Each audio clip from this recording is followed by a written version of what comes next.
સુરત લિંબાયત વિધાનસભાના ધારાસભ્ય સંગીતાબેન પાટીલના જન્મદિનને લઈ નવી સિવિલમાં દિવ્યાંગોને ટ્રાયસિકલ, વોકર અને બાળકોને રમકડા વિતરણ કરાયા હતા. સુરત નવી સિવિલ હોસ્પિટલમાં ઉજવણીનો માહોલ જોવા મળ્યો હતો.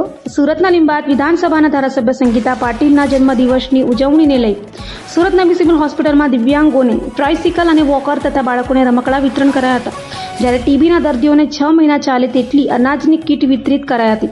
તો આ સમયે નવી સિવિલના સત્તાધીશો હાજર રહ્યા હતા. મારા જન્મદિવસ નિમિત્તે આવતીકાલે મારો જન્મદિવસ છે અને એના નિમિત્તે બધા કાર્યકર્તા દ્વારા અને પદાધિકારીઓ દ્વારા અનેક કાર્યક્રમોનું આયોજન કરવામાં આવ્યું છે.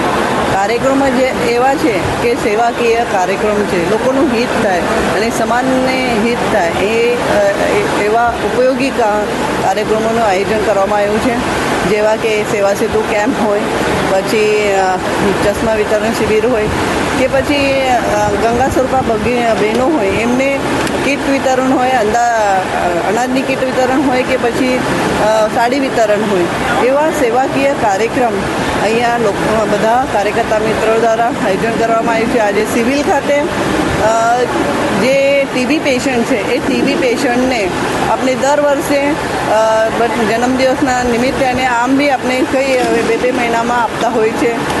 જે પ્રોટીનયુક્ત જે કીટ હોય છે એ કીટ આપવામાં આવે છે, પ્રોટીનયુક્ત આહાર આપવામાં આવે છે.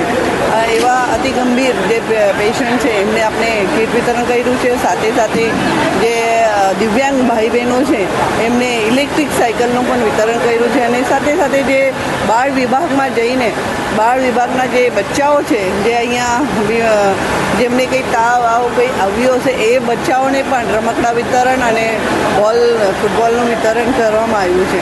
આવા સેવાકીય કાર્ય કરવા માટે જે આદરણીય વડાપ્રધાન શ્રી નરેન્દ્રભાઈ મોદી સાહેબ હંમેશા આપણે પ્રોત્સાહિત કરતા હોય છે અને જેના લીધે આજે ભારતીય જનતા પાર્ટી એ સેવાકીય કાર્ય કરવા માટેની પાર્ટી છે અને એટલા માટે આ સેવા કાર્ય અમે આજે જન્મદિવસ નિમિત્તે મારા બધા વિસ્તારના લોકોએ કર્યા છે.